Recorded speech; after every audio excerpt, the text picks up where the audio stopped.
ঠিক দুপুর ২টার সময় বিএনপি চেয়ারপারসন বাংলাদেশের সাবেক ৩বারের প্রধানমন্ত্রী বেগম খালেদা জিয়ার নামাজে জানাজা অনুষ্ঠিত হবে। তার নামাজের জন্য এরই মধ্যে কিন্তু হাজার লক্ষ মানুষ এসে জড়ো হয়েছেন রাজধানীর জাতীয় সংসদ ভবন এই প্রাঙ্গণে। সংসদ ভবনের পূর্ব, পশ্চিম, উত্তর, দক্ষিণ সব অঞ্চলেই কিন্তু মানুষ আর মানুষ। তারা তাদের প্রিয় নেত্রীকে বিদায় জানাতে এসেছেন। স্বাধীন বাংলাদেশের ইতিহাসে আজকের এই ঘটনা বা আজকের এই দিনটি একটি অভূতপূর্ব একটি দিন। অনবদ্য রাজনৈতিক ব্যক্তিত্ব বিএনপি চেয়ারপারসন বেগম খালেদা জিয়া নানা কারণে মানুষের মনে অনেক গভীরে ছিলেন। তার রাজনৈতিক সিদ্ধান্ত, দেশের প্রতি তার মমত্ববোধ, তার ভালোবাসা দেশ মাতৃকার প্রতি এবং বিভিন্ন ইস্যুতে তিনি যে আপোষ করেননি, সেই আপোষহীনতার যে দৃষ্টান্ত তিনি স্থাপন করে গেছেন, সেই স্থাপনের কারণেও কিন্তু বেগম খালেদা জিয়া মানুষের মনে জায়গা করে নিয়েছেন। বিশেষ করে গেল ১৭ বছরে নানা ধরনের নির্যাতন নিপীড়নের শিকার তিনি হয়েছিলেন। নাজিমউদ্দিন রোডের কারাগারে, স্যাঁতস্যাঁতে কারাগারে তিনি ২.৫ বছরের বেশি সময় বন্দী ছিলেন। পরবর্তীতে রাজধানীর গুলশানে তার যে বাসভবন ফিরোজায় তিনি বলা চলে এক প্রকার অন্তরীণ ছিলেন। তো সব মিলে তিনি কিন্তু আসলে আপোষ করেননি।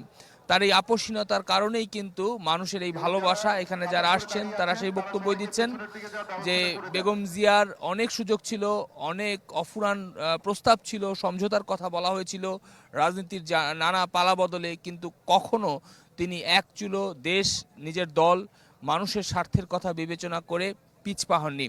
তো তার নিদর্শন কিন্তু আজকে আমরা দেখছি ২০২৫ সালের শেষ দিনে রাজধানীর ঢাকার বুকে লক্ষ লক্ষ মানুষ বিদায় জানাচ্ছেন বাংলাদেশের প্রথম নারী প্রধানমন্ত্রী, মুসলিম বিশ্বের দ্বিতীয় নারী প্রধানমন্ত্রী। তার এই চলে যাওয়া তার এই বিদায় বেলায় মানুষের অশ্রু সজল চোখে আসলে তারা বিদায় দিচ্ছেন।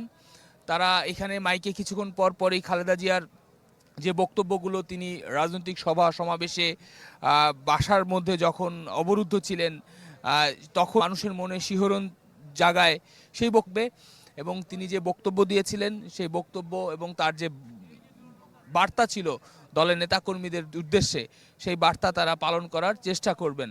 তো সব মিলে বাংলাদেশের রাজনীতির জন্য আজকে একটি অপূরণীয় ক্ষতির দিন বলা চলে, কেননা জাতীয় ঐক্যের প্রতীক হিসেবে ছিলেন বিএনপি চেয়ারপারসন বেগম খালেদা জিয়া।